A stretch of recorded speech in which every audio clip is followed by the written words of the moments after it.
Bonjour, j'ai l'honneur de vous présenter mon travail intitulé Propriétés structurales et optiques des couches minces d'oxyde de cuivre dopé aluminium. Je vais d'abord commencer par le plan de travail suivant. Introduction, propriétés d'oxyde de cuivre, méthode de caractérisation, résultats et discussion, et enfin on a une conclusion. En introduction, les nanomatériaux et les nanodispositifs sont les aspects les plus importants de la nanotechnologie, avec un vaste potentiel d'application. Par exemple, les cellules solaires, les capteurs de gaz et l'application photocatalyse. L'un de ces matériaux, c'est l'oxyde de cuivre en couche mince.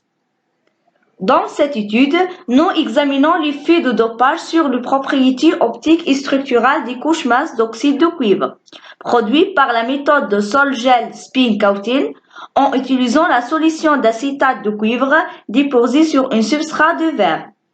Ces films sont caractérisés par spectrophotométrie UV visible et par la diffraction des rayons X et spectroscopie infrarouge.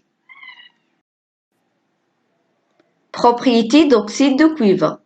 L'oxyde de cuivre présente une structure cristalline de type ténorite et apparaît dans une structure monoclinique. Est un semi-conducteur de type P avec bande gap direct d'hologame 1,2 eV et 1,5 eV. Les couches minces d'oxyde de cuivre, ce sont des couches absorbantes dans les cellules solaires. Procédure expérimentale. Dans ce travail, nous avons utilisé la technique de sol-gel spin coating qui est représentée de la diagramme schématique suivant. On utilisé le précurseur d'acétate de cuivre et acétylacétonate d'aluminium déposé sur un substrat de verre avec une molarité de 0,2. Méthode de caractérisation. On a mesuré les propriétés structurales par la diffraction des rayons X et par spectroscopie infrarouge et les propriétés optiques par spectrophotométrie UV visible. Résultats et discussion. Les propriétés structurales des couches minces d'oxyde de cuivre non dopées et dopées par aluminium avec pourcentage de 5% ont été caractérisées par la diffraction des rayons X. La figure suivante représentait les spectres de la diffraction des rayons X. On note que la présence de plusieurs des pics de diffraction. Aussi, le pic le plus intense, c'est -1,1 et 2,00.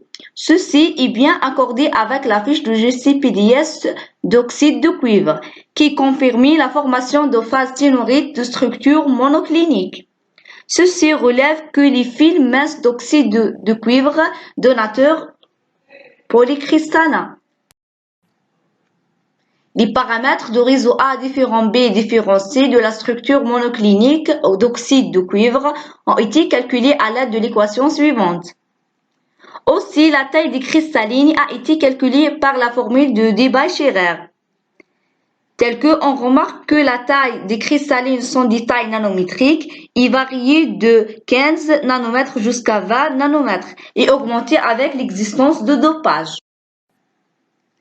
Les spectres d'infrarouge des couches minces d'oxyde de cuivre non dopées et dopées aluminium confirment la présence de modes vibrationnels caractéristiques d'oxyde de cuivre monoclinique, selon littérature. Pour les propriétés optiques, les spectres d'absorbance des couches minces d'oxyde de cuivre non dopées et dopées aluminium ont été enregistrés de la longueur d'onde de 150 nanomètres jusqu'à 900 nanomètres. Les films ont montré une absorption significative autour de 410 nanomètres qui correspondant à la transition de la bande d'oxyde de cuivre.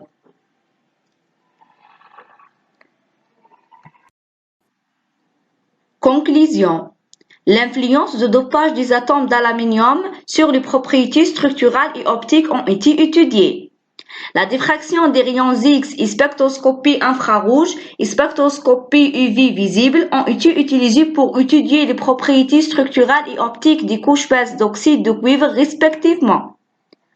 Selon la diffraction des rayons X, les films il représentait une structure monoclinique de type ténoride. Il y a une direction préférentielle suivant suivant le plan -1, 1, 1 et le plan 2, 0, 0. La taille des cristaux sont augmentées avec l'augmentation de dopage. Les films ont été haute absorption dans le domaine visible, sont des couches absorbantes dans les cellules solaires.